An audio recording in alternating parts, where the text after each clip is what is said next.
पहलगाम आतंकी हमले पर विदेश मंत्रालय की प्रेस कॉन्फ्रेंस। आतंकवाद को लेकर के जीरो टॉलरेंस नीति पर काम कर रही है।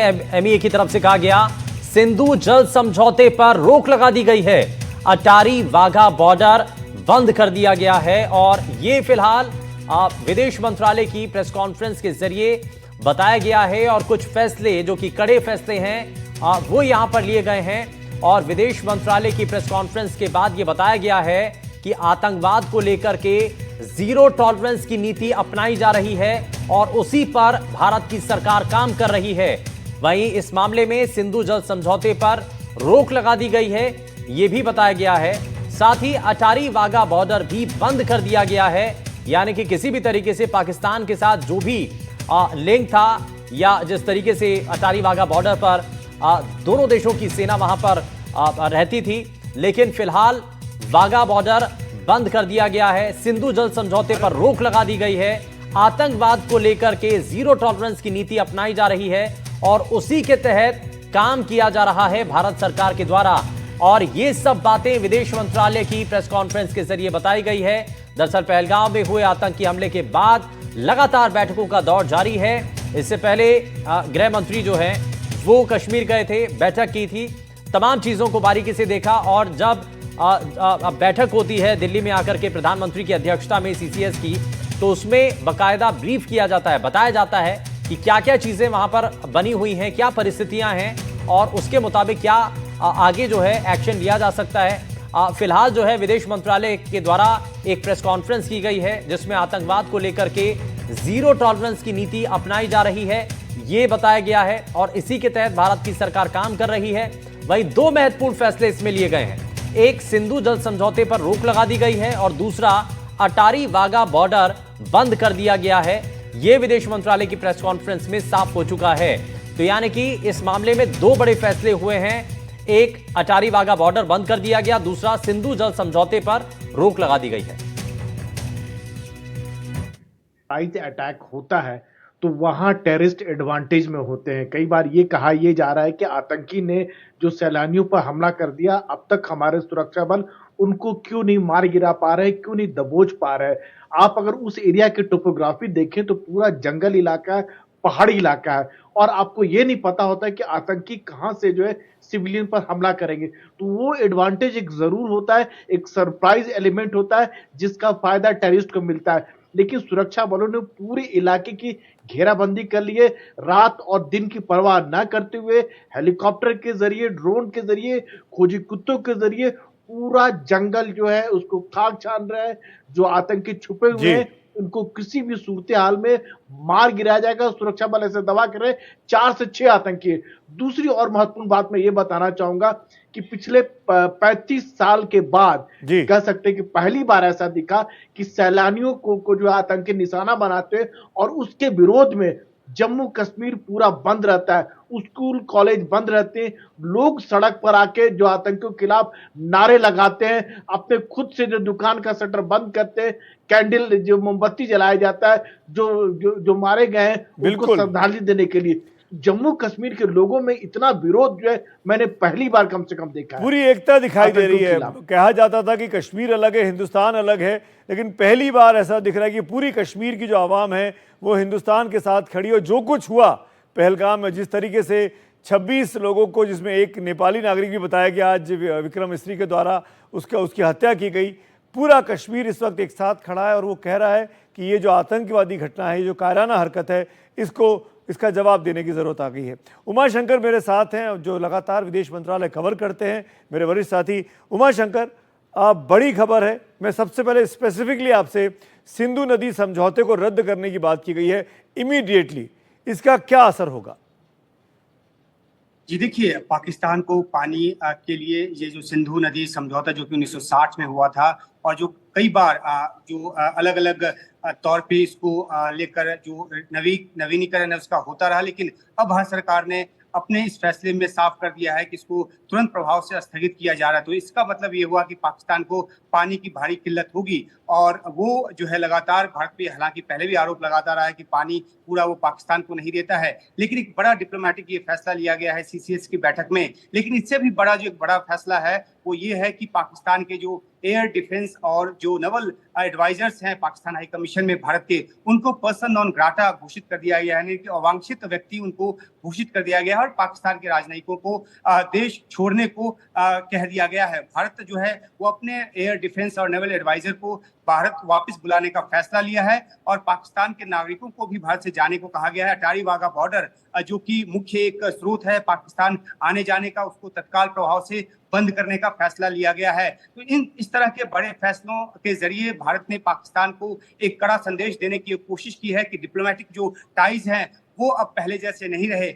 जो कर्मचारियों की तैनाती जो जिनकी तादाद 55 थी पहले, उसको भी घटाकर 30 करने का फैसला लिया गया है। तो एक राजनयिक कड़े फैसलों के जरिए भारत ने आगे बढ़ने की कोशिश की है और इसके जरिए संदेश दिया जा रहा है कि अभी जो है तुरंत फौरी तौर पर जो सैन्य कोई जो विकल्प है वो भारत लेने नहीं जा रहा, लेकिन बहुत ही कड़े फैसले हैं और इसका मतलब ये हुआ कि पाकिस्तान आना जाना जो है वो तकरीबन बंद हो जाएगा। पाकिस्तानी नागरिकों को भी भारत छोड़ने की सलाह जो है 48 घंटों के भीतर दे दी गई है। तो एक बड़ा फैसला जो सीसीएस में लिया गया और इसी बात का ऐलान यहाँ विदेश सचिव ने इस ब्रीफिंग में किया है। जी, उमा शंकर, हिमांशु और राजीव आप रहिएगा, हमारे साथ दो खास मेहमान भी इस चर्चा में जुड़ रहे हैं।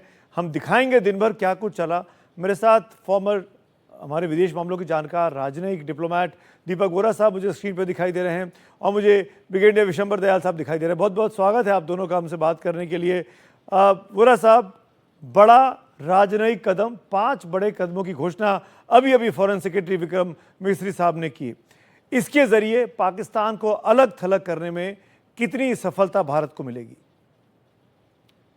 बहुत बहुत धन्यवाद sir, thank you very much. जब भी आपके साथ होता हूँ बहुत कुछ सीखता हूँ और फिर तो जनरल विशंबर दयाल साहब भी हैं, इनसे भी बहुत कुछ सीखूंगा। सबसे पहले श्रद्धांजलि to all those who were killed, और आप बहुत अच्छी कवरेज इसके बारे में करते रहे। अभी आपने बताया कि जो 5 स्टेप्स हमने लिए हैं इनका क्या असर होगा डिप्लोमेटिकली। तो उनके जो लोग हैं सर, मैं चाणक्य के पास जाता हूँ, उन्होंने यही बताया था कि जब आपका एडवर्सरी होता 4 स्टेप्स होते हैं, साम दाम भेद दंड। तो साम होता है परसुएजन, उसका टाइम खत्म हो गया, बातचीत करने का कोई फायदा नहीं। फिर होता है दान, इसका मतलब होता है कि इकोनॉमिक मेजर्स। हमने पाकिस्तान को कटोरा उसके हाथ में देके भीख मंगा बना दिया, कोई देश उसको पसंद नहीं करता। तीसरा होता है भेद। आप देखेंगे सर 57 मेंबर कंट्रीज हैं of the organisation of Islamic cooperation, एक भी नहीं है जो पाकिस्तान का समर्थन करता है। वो भी हमने बिल्कुल तोड़ दिया, हमने भेद डाल दिया। अब रहा दंड। दंड की आज बात हुई है सर। एक दंड होता है मिलिट्री फोर्स, दूसरा होता है नॉन मिलिट्री मेजर्स जो आज हमने इंडस वाटर ट्रीटीज का जो सस्पेंशन हुआ, पहले भी इसकी डिमांड रेज की गई है कई बार। आज जो हमने डिसाइड किया विद इमीडिएट इफेक्ट सर, इसका असर, मैं तो कारगिल में स्पेशल एडवाइजर हूँ, लेह में मैं उस पूरे एरिया को जानता हूँ, 1 महीने के अंदर आप देखेंगे क्या असर होगा। वैसे भी सिंधु नदी जहाँ पाकिस्तान में होती हुई जाती है अरेबियन सी में, वो वहाँ पे एक रेगिस्तान बन चुका है, क्योंकि उनको मालूम नहीं है इसका पानी किस तरह से प्रयोग किया जाए। पंजाब सारा ले लेता, बाकी एरिया भूखा है, प्यासा है। अब और तकलीफ बहुत तकलीफ होने वाली है उनको। आई डोंट नो इसमें ये क्या ये लोग चाहते हैं। और फिर पहली बार आज जो हमने देखा है डेमोन्स्ट्रेशन श्रीनगर में हुई है अगेंस्ट पाकिस्तान सर। ये मुझे याद है सर, 9 साल हुए हैं बुरहान वानी को मारा था, सारे डेमोन्स्ट्रेशन होते थे प्रो पाकिस्तान। हजारों की संख्या, लाखों की संख्या में लोग उतर आए थे कि इसको क्यों मार दिया। आतंकी को मारते थे, जो पुरानी चीफ मिनिस्टर वो खुद जाती थी उनके घर में छाती पीटने, हाय मार दिया इसको। आज हमने देखा है कि नौजवान लोग सड़कों पर उतरे। क्यों सर? बिल्लू भाई क्लिंटन जब इलेक्शन लड़ रहे थे ना अमेरिका में, किसी ने पूछा था आपके लिए वोट क्यों करें, वो बोले इट्स द इकोनॉमी स्टूपिड। जब आर्थिक व्यवस्था पर चोट लगती है लोगों को वो बर्दाश्त नहीं होता सर। ये बेसिक चीज पाकिस्तान गलती कर बैठा है। Tourism is the life blood of Kashmir sir. 80% Kashmir की जो आर्थिक जीडीपी है दैट कम्स फ्रॉम टूरिज्म। आपने उसको तोड़ने की कोशिश की है। अरे आप किसके पेट पे लात मार रहे हो? वही लोग जो वहां पर they were dying, they were waiting to welcome the tourist. Colleges खुल गए, यूनिवर्सिटीज खुल गए, स्कूल्स खुल गए, लोग जा रहे हैं। सो ये चीजें जो हैं, इस बेवकूफ को, ये जो क्या नाम है इस मैड मुल्ला मुनीर जो पाकिस्तान में है, इसको ये बात समझ नहीं आती कि चीज क्या है इससे बड़ी। अब मिलिट्री एक्शन हुआ कि नहीं ये मैं आपको नहीं बता, but that will be the ultimate step. अब ये जो गलती, और देखा आपने सर अंतरराष्ट्रीय कितना सपोर्ट आ रहा है भारत को, रशिया से आ रहा है, इधर से आ रहा है, उधर से आ रहा है। पाकिस्तान ने ये क्यों किया? एक तो ये मैड मुल्ला मुनीर बताना चाहता है कि मेरे पे बहुत ताकत है, मैं भारत को चोट कर सकता हूँ। वेरी गुड, मान लिया। दूसरी चीज क्या है? कश्मीर की इकोनॉमी को वापस। और तीसरा, सर ये मैं बड़ा सोच समझ के कह रहा हूँ, जो इस्लामिक रिपब्लिक ऑफ चाइना है, जो पाकिस्तान का बाप है, उसको बताना चाहता है कि देख मैंने भी कर दिया है जो तू करना चाहता था। वो भी इस्लामिक रिपब्लिक है चाइना, ये तो आप जानते हैं ना। 1.2 उइगुर मुस्लिम्स को जेलों में रखा है, और पाकिस्तान अरे मेरे दादा, मेरे चाचा, मेरे रहनुमा, मेरे दामाद, मेरे ससुर। तो ये उसको बताने के लिए था। China is fully involve. ये जो हुआ है सर, आप देखेंगे, आप ही खुलासा इस चीज का करेंगे आने वाले समय में। जी वोरा साहब, मैं आता Yeah, my case. हूँ। एक बार जनरल साहब के पास चल रहे हैं। जनरल दयाल, एक चीज़ जो फॉरेन सेक्रेटरी की प्रेस कॉन्फ्रेंस में सबसे आखिर में निकल कर आई, जो हमको खास तवज्जो देनी चाहिए, तहव्वुर राणा का नाम लिया, मुंबई अटैक का मास्टरमाइंड जो अब भारत के पास है। और तहव्वुर राणा ने किस तरीके से रेकी की, किस तरीके से मुंबई में 26/11 के हमले हुए, वो किसी से छुपा नहीं है। तमाम इन्वेस्टिगेशन में चीज़ें बहुत साफ हो चुकी हैं, अमेरिकी कोर्ट में साफ हो चुकी हैं। ऐसे में जब आईएसआई की पोल खुलने वाली है, जब आईएसआई और हाफिज सईद के लिंक खुलने वाले हैं, और ये तमाम जो चीज़ें सामने आएंगी दुनिया के पास जाने वाली हैं, ऐसे में पाकिस्तान के जनरल आसिम मुनीर का ये बयान आना कि हम कश्मीरी भाइयों के साथ खड़े हैं, और उसके हफ्ते 10 दिन के अंदर इतना बड़ा पहलगाम में सैलानियों पर हमला हो जाना, आपको लगता नहीं कि सब चीज़ों को जोड़ कर देखना चाहिए? इसीलिए भारत सिर्फ राजनयिक कदम नहीं उठाएगा, सैन्य कदम भी उठाए जाएंगे। पहले तो बहुत बहुत शुक्रिया, और मैं माफ़ी चाहता हूँ कल मैं आपको ज्वाइन नहीं कर पाया था। देखिए, बहुत स्पष्ट सी बात है, पाकिस्तान का इरादा क्या था। पाकिस्तान का इरादा जो था वो कोई छोटा मोटा इरादा नहीं था। पाकिस्तान का इरादा था भारत के अंदर दोबारा से एक ऐसी कार्रवाई करो जिससे भारत के अंदर दहशत फैले। इसकी दहशत सिर्फ कश्मीर में नहीं फैली है, इसकी दहशत भारत में फैली है। अगर आज 50 करोड़ लोगों से भारत में बात करो कि क्या आप जम्मू कश्मीर जाना चाहेंगे, तो बोलेंगे नहीं, वहाँ आतंक है। ये तो एक उसकी मैसेजिंग थी जो पूरे भारत में दहशत का माहौल उसने क्रिएट कर दिया। दूसरा, वो कंप्लीटली उसने एक अंडरमाइन कर दिया कि देखो मैं जो चाहता हूँ वो कर सकता हूँ, और मैंने कर दिखाया।